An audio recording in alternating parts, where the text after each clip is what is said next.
Hi, ನಾನು Sandeep from tech in Kannada. ಎಲ್ರಿಗೂ ಇವತ್ತಿನ ಭಾನುವಾರದ ಟೆಕ್ ನ್ಯೂಸ್ಗೆ ಸ್ವಾಗತ ಸುಸ್ವಾಗತ.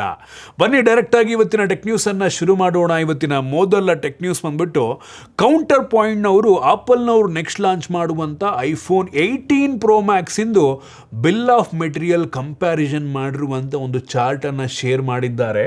ಇದರಲ್ಲಿ ನೀವು ನೋಡ್ಬೋದು 12 GB ರ್ಯಾಮು 1 TB ವೇರಿಯಂಟಿಗೆ ಈ ಐಫೋನ್ 17 Pro Maxನ್ನು ಮ್ಯಾನುಫ್ಯಾಕ್ಚರ್ ಮಾಡೋದಕ್ಕೆ ಎಷ್ಟು ಖರ್ಚಾಗುತ್ತೆ, ಅದೇ ನೆಕ್ಸ್ಟ್ ಲಾಂಚ್ ಆಗುವಂಥ ಐಫೋನ್ 18 Pro Maxನ್ನು ಮ್ಯಾನುಫ್ಯಾಕ್ಚರ್ ಮಾಡೋದಕ್ಕೆ ಎಷ್ಟು ಖರ್ಚಾಗುತ್ತೆ ಅಂತ ಈ ಒಂದು ಬಿಲ್ ಆಫ್ ಮೆಟೀರಿಯಲ್ ಕಾಸ್ಟಲ್ಲಿ ತೋರಿಸಿದ್ದಾರೆ. ಆಯಿತಾ, ಕಳೆದ ವರ್ಷ 17 Pro Max ಲಾಂಚ್ ಆದಾಗ ಈ ರ್ಯಾಮ್ ಶಾರ್ಟೇಜ್, ಚಿಪ್ ಶಾರ್ಟೇಜ್ ಎಲ್ಲ ಏನೂ ಇರಲಿಲ್ಲ. ಆಯಿತಾ, ಪ್ರೈಸ್ ಎಲ್ಲ ತುಂಬ ಕಡಿಮೆ ಇತ್ತು, ನಾರ್ಮಲ್ ಪ್ರೈಸ್ಗೆ ಲಾಂಚ್ ಆಗಿತ್ತು ಮತ್ತು ಮ್ಯಾನುಫ್ಯಾಕ್ಚರ್ ಮಾಡೋದಕ್ಕೂ ಕೂಡ ಕಾಸ್ಟ್ ತುಂಬ ಕಡಿಮೆ ಬೀಳ್ತಾ ಇತ್ತು.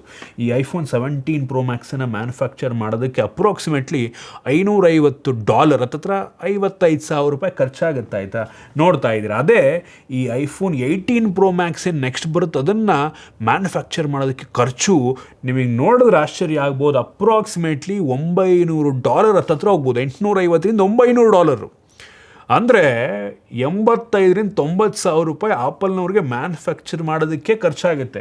ಈ ಒಂದು ಬಿಲ್ ಆಫ್ ಮೆಟೀರಿಯಲ್ ಚಾರ್ಟ್ ನೀವು ನೋಡಿದ್ರೆ ಈ ಫೋನ್ನ ಮ್ಯಾನುಫ್ಯಾಕ್ಚರ್ ಮಾಡೋದಕ್ಕಿರುವಂಥ ಕಂಪ್ಲೀಟ್ ಖರ್ಚಲ್ಲಿ ಅದರ ಅರ್ಧ ಖರ್ಚು ಈ ಡಿ-ರ್ಯಾಮ್ ಮತ್ತು ನ್ಯಾಂಡ್, ರ್ಯಾಮು ಮತ್ತು ಸ್ಟೋರೇಜ್ಗೇ ಹತ್ತತ್ರ $400-450 ಅಂದರೆ $40,000-45,000 ಈ ರ್ಯಾಮು ಸ್ಟೋರೇಜಿಗೇ ಆಪಲ್ನವ್ರಿಗೆ ಬೀಳುತ್ತೆ.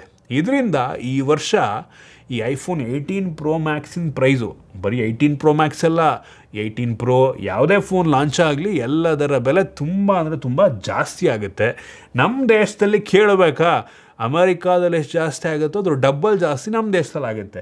ಸೊ ಅಮೇರಿಕಾದಲ್ಲೇ $300 ಅಂದರೆ ಅಮೇರಿಕಾದಲ್ಲೇ $30,000 ಜಾಸ್ತಿ ಆಗ್ತಾ ಇದೆ ಅಂದರೆ ನಮ್ಮ ದೇಶದಲ್ಲಿ ಎಷ್ಟು ಜಾಸ್ತಿ ಆಗ್ಬೋದು ಯೋಚನೆ ಮಾಡ್ಕೊಳ್ಳಿ. ನನ್ನ ಪ್ರಕಾರ ನಮ್ಮ ದೇಶದಲ್ಲಿ $40,000-50,000 ಈ 18 Pro Maxಗೆ ಬೆಲೆ ಜಾಸ್ತಿ ಆಗುತ್ತೆ. ಅಂದರೆ $1,50,000 ನಾರ್ಮಲಿ ಲಾಂಚ್ ಆಗ್ತಾ ಇದ್ರೆ ನಮ್ಮ ದೇಶದಲ್ಲಿ 2 ಲಕ್ಷ ಅಂತ ಅಂದ್ಕೊಳ್ಳಿ. 1,80,000ದಿಂದ 2 ಲಕ್ಷ ಕನ್ಫರ್ಮು, ಡೌಟೇ ಇಲ್ಲ. 2 ಲಕ್ಷ ಕೋಟಿ ಯಾವನಿಗೂ ಫೋನ್ ತಗೋತಾನೆ ನಮ್ಮ ದೇಶದಲ್ಲಿ? ಅಪ್ಪ ಹೇಳೋಕ್ಕಾಗಲ್ಲ, ಹುಚ್ಚರಿದಾರಪ್ಪ ಆಪಲ್ ಫೋನ್ ಅಂತ. ಅಂದರೆ 1 ಲಕ್ಷ ಅಲ್ಲ, 2 ಲಕ್ಷ ಅಲ್ಲ, 1 ಕೋಟಿ ಆದರೂ ತಗೋತಾರೆ ಗುರು. ಏನಂತೀರಾ? ನಿಜ ತಾನೇ? ಯಪ್ಪ ಕಷ್ಟ ಇದೆ ನಮ್ಮ ಜೀವನ, ಏನು ಮಾಡ್ತೀರಿ? 2 ಲಕ್ಷ ಯಪ್ಪ ಕಷ್ಟ ಇದೆ. ಇನ್ನು ಮುಂದಿನ ಟೆಕ್ ನ್ಯೂಸ್ ಬಂದ್ಬಿಟ್ಟು BSNL ಅವರು ಒಂದು ಸ್ಯಾಟಲೈಟ್ ಫೋನನ್ನು ಲಾಂಚ್ ಮಾಡಿದ್ದಾರೆ. ನಂಗೆ ಗೊತ್ತಿಲ್ಲ ಟಾರ್ಗೆಟೆಡ್ ಆಡಿಯನ್ಸ್ ಯಾರು ಅಂತ. $1,34,166 ಇನ್ಕ್ಲೂಡಿಂಗ್ ಆಲ್ ದ ಟ್ಯಾಕ್ಸು ಈ ಒಂದು ಸ್ಮಾರ್ಟ್ಫೋನ್ಗೆ. ಯಪ್ಪ, ನೋಡೋದಕ್ಕೆ ಬೇಸಿಕ್ ಸೆಟ್ ಫೋನ್ ರೀತಿ ಇದೆ, ಆ್ಯಂಟೆನ ಎಲ್ಲ ಕೊಟ್ಟಿದ್ದಾರೆ. ಒಟ್ಟಿನಲ್ಲಿ ಇದು ಸ್ಯಾಟಲೈಟ್ ಫೋನು. ಭಾರತದ ಯಾವುದೇ ಜಾಗದಲ್ಲಿದ್ದರೂ, ಕಾಡಲ್ಲಿದ್ದರೂ ಸಹ ಸ್ಯಾಟಲೈಟ್ ಮುಖಾಂತರ ನೀವು ಫೋನ್ ಕಾಲನ್ನು, SOS ಈವನ್ GPS ಕೂಡ ಇದೆಯಂತೆ, ಎಲ್ಲದನ್ನು ಕೂಡ ಮಾಡಬಹುದು. ಇಂಟ್ರೆಸ್ಟಿಂಗ್. ಆದರೆ ಈ ಒಂದು ಡಿವೈಸ್ನ ಬೆಲೆ ಆ್ಯಕ್ಚುಲಿ ತುಂಬ ಜಾಸ್ತಿ ಆಯಿತು. ಬೇರೆ ದೇಶಗಳಲ್ಲಿ ಸಿಮಿಲರ್ ಡಿವೈಸು 30,000-40,000 $50,000 ಸಿಕ್ಬಿಡುತ್ತೆ. ಬಟ್ ನಮ್ಮ ದೇಶದಲ್ಲಿ ಯಾಕೆ $1,34,000 ಈ BSNL ಅವರು ಚಾರ್ಜ್ ಮಾಡ್ತಾ ಇದ್ದಾರೆ? ದೇವ್ರಾಣೆ ಗೊತ್ತಿಲ್ಲ. 100% ತುಂಬ ಜಾಸ್ತಿ ಸೇಲೇನಾಗಲ್ಲ. ಆಯಿತಾ, ಅದರಿಂದ ಅಂದರೆ ಕೆಲವು ಯೂನಿಟ್ಗಳು ಸೇಲ್ ಆಗ್ಬೋದೇನೋ, ಅದರಿಂದ ಮೋಸ್ಟ್ಲಿ ಪ್ರೈಸ್ ಸ್ವಲ್ಪ ಜಾಸ್ತಿ ಆಗ್ಬೋದೇನೋ. ಆಯಿತಾ, ಮೋಸ್ಟ್ಲಿ ಇದಕ್ಕೆ ಲೈಸೆನ್ಸಿಂಗ್ ಎಲ್ಲ ತಗೋಬೇಕು BSNL ಅವರು ಅಂತ ಕಾಣುತ್ತೆ. ಇನ್ನೇನು ನಮ್ಮ ಗೌರ್ಮೆಂಟಿಂದ ಅಲ್ವಾ, ಅವರೇ ಕೊಡ್ಕೋತಾರೆ. ನಮ್ಮ ದೇಶದ ಯಾವುದಾದ್ರೂ ಸ್ಯಾಟಲೈಟ್ ಇರ್ತಾವಲ್ಲ ಹಾಗೆ. ಅಂದರೆ ಇದರಿಂದ ಡೈರೆಕ್ಟ್ ಸ್ಯಾಟಲೈಟ್ ಕನೆಕ್ಟಿವಿಟಿ ಸಿಗುತ್ತೆ. ಆ ಸ್ಯಾಟಲೈಟಿಂದ ಲೋಕಲ್ ಸರ್ವರು, ನೆಟ್ವರ್ಕ್ ಪ್ರೊವೈಡರ್ಗಳು, ಅಲ್ಲಿಂದ ನಿಮಗೆ ಫೋನ್ ಕನೆಕ್ಟಿವಿಟಿ ಸಿಕ್ಬಿಡುತ್ತೆ. ಆಯಿತಾ, ಸೊ ಇಂಟ್ರೆಸ್ಟಿಂಗ್ ಪ್ರಾಡಕ್ಟು, ಬಟ್ ಬೆಲೆ ಆ್ಯಕ್ಚುಲಿ ತುಂಬ ಜಾಸ್ತಿ ಆಯಿತು. ಸೊ ಇರೋದು ಫೀಚರ್ ಏನಪ್ಪ ಅಂತ ಅಂದರೆ ಐಡಿಯಲ್ ಫಾರ್ ಡಿಫೆನ್ಸು, ಮ್ಯಾರಿಟೈಮ್ ಅಂತೆ, ಆಮೇಲೆ disaster response, mining, remote operation, ಈ ರೀತಿ ಅಡ್ವೆಂಚರ್ ಟ್ರಾವೆಲ್ ಅವರು ಕೂಡ ಇದನ್ನು ಯೂಸ್ ಮಾಡ್ಬೋದಂತೆ. ಸೊ ಈ ರೀತಿ ಅನೇಕ ವಿಷಯಗಳಿಗೆ ಇದು ಯೂಸ್ ಆಗುತ್ತೆ. ತುಂಬ ರಗಡಾಗಿದೆಯಂತೆ, ಲಾಂಗ್ ಬ್ಯಾಟ್ರಿ ಲೈಫಲ್ಲಿದೆ ಅಂತ ಹೇಳ್ತಾರೆ. ಅದ್ರ ಬಗ್ಗೆ ಕಂಪ್ಲೀಟ್ ಸ್ಪೆಸಿಫಿಕೇಷನ್ ಏನು ಸಿಗ್ತಾ ಇಲ್ಲ. ಇನ್ನು ಮುಂದಿನ ಟೆಕ್ ನ್ಯೂಸ್ ಬಂದ್ಬಿಟ್ಟು 1X ಟೆಕ್ನಾಲಜೀಸ್ ಅವರು ಒಂದು ರೋಬೋಟಿಕ್ ಹ್ಯಾಂಡನ್ನು ಡೆಮಾನ್ಸ್ಟ್ರೇಟ್ ಮಾಡಿದ್ದಾರೆ. ಆಯಿತಾ, ಮೋಸ್ಟ್ ಅಡ್ವಾನ್ಸ್ ರೋಬೋಟಿಕ್ ಹ್ಯಾಂಡ್. ಆಯಿತಾ, ಇದ್ರ ಮೂಮೆಂಟ್ ನೋಡ್ಬೋದು, ಎಷ್ಟು ಆ್ಯಕ್ಯುರೇಟ್ ಹ್ಯಾಂಡ್ ಮೂಮೆಂಟ್ ಅಂತ ಅಂದರೆ ಮನುಷ್ಯನ ರೀತಿಯಲ್ಲೇ ಆ್ಯಕ್ಯುರೇಟಾಗಿ ಹ್ಯಾಂಡ್ ಮೂಮೆಂಟನ್ನು ಮಾಡ್ಬೋದು. ಮಲ್ಟಿಪಲ್ ವೀಡಿಯೋಸ್ ಇದೆ, ನಾನು ನಿಮಗೆ ತೋರಿಸ್ತಾ ಇದ್ದೀನಿ.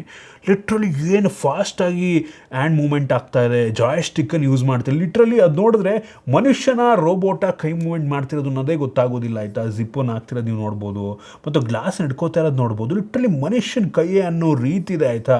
ಸೊ ಆ ಥರ ಮೆಕ್ಯಾನಿಸಮ್ ಇದ್ರೊಳಗಡೆ ಇದೆ, ಆ್ಯಕ್ಯುರೇಟ್ ಮೆಕ್ಯಾನಿಸಮು, ಕ್ರೇಜಿ ಮಾತ್ರ. ಇದನ್ನೆಲ್ಲ ನೋಡ್ಕೊಂಬಿಟ್ರೆ ಫ್ಯೂಚರ್ನಲ್ಲಿ ರೋಬೋಟ್ಸ್ ಎಲ್ಲ ನೋಡಿ ನಮ್ಮ ಮನೆಗಳಲ್ಲಿ ರೋಬೋಟ್ ಇರುತ್ತೆ, ಫುಲ್ ಚೀಪ್ ಆಗುತ್ತೆ. ನೆಕ್ಸ್ಟು ಎಲ್ಲರ ಮನೆಯಲ್ಲೂ ಕೂಡ ರೋಬೋಟನ್ನು ಹಾಕೊಂಬೋದು. ನೋಡ್ತಾರೆ ಲೆಗೋ ಆಗ್ತಿರೋದನ್ನು ಕೂಡ ಏನು ಆ್ಯಕ್ಯುರೇಟಾಗಿ ಮನುಷ್ಯನ ಕೈಯೇನಾ ಅನ್ನೋ ರೀತಿ, ಯಾಕೋ ಫೇಕ್ ಮಾಡಿಬಿಟ್ಟವ್ರ ಅನ್ನೋ ರೀತಿ ಅನ್ಸುತ್ತೆ. ಬಟ್ ಅಲ್ಲ, ಇದು ಒಂದು ರೋಬೋಟ್ ಹ್ಯಾಂಡ್ ಆಯಿತಾ. ಲಿಟ್ರಲಿ ಹೆವಿ ಪ್ರಿಸೈಸ್ ಹ್ಯಾಂಡ್ ಮೂಮೆಂಟನ್ನು ಮಾಡುತ್ತೆ, ಅನ್ಬಿಲಿಯಬಲ್ ಅಂತೀನಿ ಆಯಿತಾ. ಇನ್ನು ಮುಂದಿನ ಟೆಕ್ ನ್ಯೂಸ್, ಮತ್ತೊಮ್ಮೆ ರೋಬೋಟಿಕ್ ನ್ಯೂಸು. ಅಮೆರಿಕಾದ ಸ್ಯಾನ್ಡಿಯಾಗೋ ಏನಿದೆ ಅಲ್ಲಿ ರಿಸರ್ಚರ್ಸು ಈ ರೋಬೋಟನ್ನು ಯೂಸ್ ಮಾಡಿಕೊಂಡು ಒಂದು ಹಂದಿಗೆ ಆಪ್ರೇಷನ್ನ ಮಾಡಿದ್ದಾರೆ. ಒಂದು ಸಿನಾರಿಯೋದಲ್ಲಿ ಡಾಕ್ಟ್ರುಗಳು ಜಸ್ಟು ಇನ್ಸ್ಟ್ರಕ್ಷನ್ ಕೊಡೋದು ಅಥವಾ ಜಸ್ಟ್ ಪಕ್ಕದಲ್ಲಿ ನಿಂತ್ಕೊಳ್ಳೋದು ಕಂಪ್ಲೀಟ್ ರೋಬೋಟೇ ಮಾಡುತ್ತಂತೆ. ಇನ್ನೊಂದು ಡಾಕ್ಟ್ರು ಕಂಟ್ರೋಲ್ ಮಾಡೋದು ರೋಬೋಟ್ನ. ಎರಡೂ ಸಿನಾರಿಯೋದಲ್ಲೂ ಕೂಡ ಸಕ್ಸಸ್ಫುಲ್ಲಾಗಿ ಆಪ್ರೇಷನ್ನ ಮಾಡಿದ್ರು. ಜಗತ್ತಿನ ಮೊದಲ ಈ ರೀತಿ ರೋಬೋಟ್ ಕೈಲಿ ಕಂಪ್ಲೀಟಾಗಿ ಆಪ್ರೇಷನ್ನ ಮಾಡಿರೋದಂತೆ. ಒಳ್ಳೇದು. ಫ್ಯೂಚರ್ನಲ್ಲಿ ನೋಡಿ ಮೆಡಿಕಲ್ ಫೀಲ್ಡಲ್ಲಿ ರೋಬೋಟಿಕ್ಸ್ ಬಂತು ಅಂತ ಅಂದರೆ ನನಗೆ ಫಸ್ಟ್ ಎಫೆಕ್ಟಿವ್ ಆಗೋದೇ ಈ ಮೆಡಿಕಲ್ ಫೀಲ್ಡ್. ಹಂಗೆ ಅನ್ನಿಸ್ತಂಗೆ ಈ ಎಲ್ಲೋ ನೋಡ್ತಾ ಇದ್ದೆ, ರೇಡಿಯಾಲಜಿ ಡಾಕ್ಟ್ರುಗಳ ಅವಶ್ಯಕತೆ ಇರೋಲ್ಲ ನೆಕ್ಸ್ಟು ಅಂತ. ಏನಕ್ಕೆ ಅಂದರೆ ರೇಡಿಯಾಲಜಿಯಲ್ಲಿ ಅವ್ರದ್ದು ಸ್ಕ್ಯಾನ್ ಮೆಷಿನ್ ಕೊಟ್ಬಿಡುತ್ತೆ, ಬಟ್ ನೋಡೋದು ಡಾಕ್ಟ್ರ್ ಅಲ್ವಾ. ಸೊ ನೆಕ್ಸ್ಟ್ ಏನಾಗುತ್ತೆ, ಎ ಕಂಪ್ಲೀಟಾಗಿ ನೋಡ್ಬಿಡುತ್ತಂತೆಲ್ಲ. ಅದನ್ನು ರೇಡಿಯಾಲಜಿಸ್ಟ್ಗಳ ಅವಶ್ಯಕತೆನೇ ಇರೋದಿಲ್ಲ ಅಂತ ಅಂತಿದ್ದಾರೆ ಅಲ್ವಾ. ಹಾಸ್ಪಿಟ್ಲಲ್ಲಿ AI ಒಂದು ಏಜೆಂಟ್ ಇಟ್ಕೊಂಬಿಟ್ರೆ ಮುಗೀತು, ಡಾಕ್ಟ್ರುಗಳೇ ಬೇಕಾಗಿಲ್ಲ ಆಗ. ಸೊ ಕ್ರೇಜಿ ಮಾತ್ರ. ಅಂದರೆ ಕೆಲವೊಂದು, ಎಲ್ಲದೂ ಅಲ್ಲ, ಕೆಲವೊಂದು ಈ ರೇಡಿಯಾಲಜಿ ಅಂತಂದ್ರೆ ಅದೇ ಅಲ್ವಾ, ರೀಡ್ ಮಾಡೋದು, ಅವ್ರದ್ದು ಒಳಗಡೆ ಏನೇನಂತ ಗೊತ್ತಿಲ್ಲ, ನಾನೆಲ್ಲ ನೋಡಿದ್ದು ಆಯಿತಾ. ಯಾವುದೋ ಒಂದು ವೀಡಿಯೋದಲ್ಲೋ ಎಲ್ಲೋ ವೆಬ್ಸೈಟಲ್ಲೋ ಯಾವುದೋ ಓದಿದ್ದು ನಾನು. ಸೊ ರೇಡಿಯಾಲಜಿನೇ ಫಸ್ಟ್ ಅಂತ AI ಇಂದ ತುಂಬ ಹೊಡ್ತಾ ತಿನ್ನೋದು. ಇನ್ನು ಮುಂದಿನ ಟೆಕ್ ನ್ಯೂಸ್ ಬಂದ್ಬಿಟ್ಟು, ಇನ್ಸ್ಟಾಗ್ರಾಮ್ನವರು ಮೊನ್ನೆ ಒಂದು ಹೊಸ ಫೀಚರ್ನ ಕೊಟ್ಟಿದ್ರು.